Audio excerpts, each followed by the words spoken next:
Hello, my name is Leila and I'm a pediatric registrar, and today I'm going to be talking about status epilepticus and specifically the second line agents that we use in status epilepticus in children in the emergency department. The talk is going to be quite brief. We're going to have a small introduction, then go straight into the second line agents and the evidence behind them, and then finish off with some key learning points. So we'll jump straight into a little vignette. And we've got, you're working in the emergency department and you get a call to say that they've got 4-year-old Johnny at home who has been having generalized tonic-clonic seizure for about 12 minutes. The parents already had midazolam at home and they gave some buccal midazolam. The ambulance crew arrived, put a cannula in, and they've given some IV lorazepam. The seizures are still ongoing. They're on their way to you. You have 10 minutes before they get there. And within that time, you've got the people that you need and you've organized yourself. You've got all the drugs ready and drawn up. And Johnny arrives. You confirm that he's in generalized tonic-clonic seizure despite being given adequate doses, 2 of benzodiazepine. So what do you give Johnny now in your emergency department?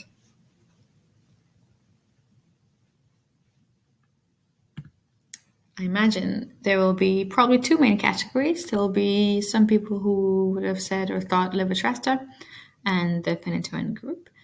There may have been a phosphophenytoin group, depending on where you're working, and perhaps even some whispers of phenobarbital. But I imagine the 2 main groups would be levetiracetam and phenytoin, which is what I'm going to be talking about today. Now, phenytoin is a drug that we've been using for a very long time, over 50 years, for various things, but we use it in status epilepticus in children, not because we had any huge clinical trials or robust studies, but because it's a drug that, like most drugs, we basically interpreted from their use in adults that we use in children as well. But we have been using it for a long time, and we do know quite a lot about phenytoin. We know about the side effects of phenytoin. For example, the ECG on the screen is a sinus bradycardia from a 27-year-old lady who was given IV phenytoin.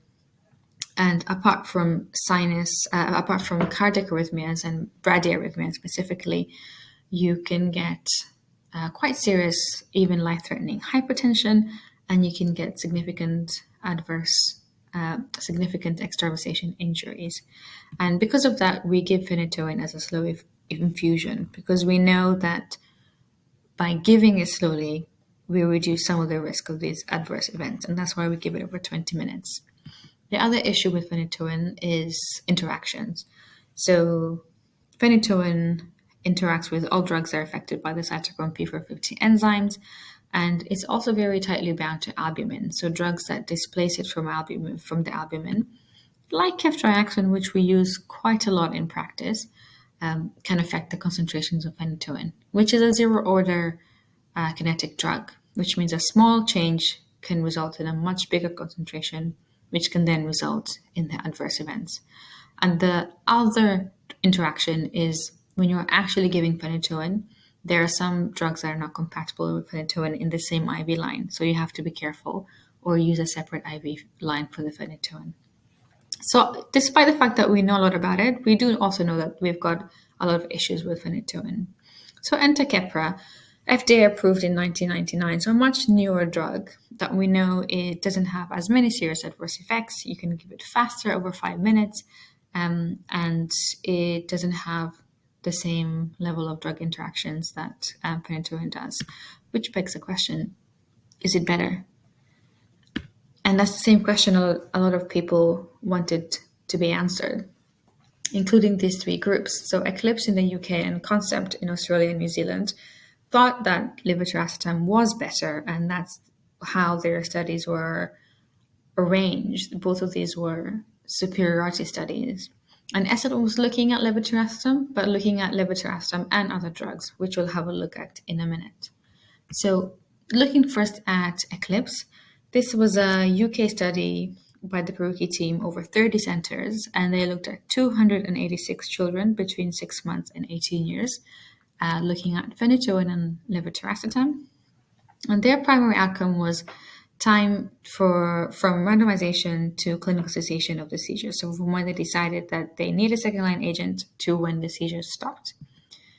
In terms of demographics, they had the broad range of pediatrics, so a very applicable study to most of us who are going to see children with seizures in our emergency departments.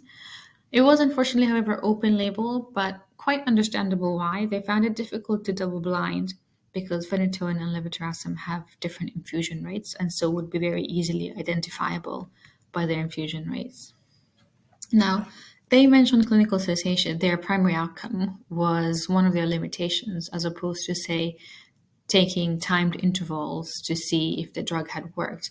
But actually, I feel like in reality, when we decide that a seizure has started, we're going to give medication to stop the seizure, we go with the time from decision to clinical cessation of the seizure. So actually a real life pragmatic approach, I would say, to their primary outcome.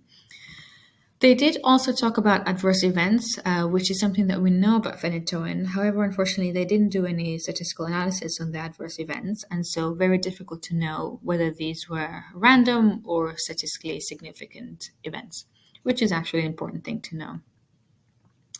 Now, CONCEPT was an Australia-New Zealand study with the PREDICT group, and they had 233 children, and same drugs were being analyzed, and their primary outcome was cessation 5 minutes after the infusion, so 25 for phenytoin and 10 for levetiracetam. Similar demographics as the ECLIPSE study, so very good and very applicable for the general pediatric population, so excellent validity, but unfortunately also open label for the same reasons. Now, the CONCEPT study used their primary outcome was time. So they looked at the seizure cessation at 5 minutes and then looked at it again at 2 hours.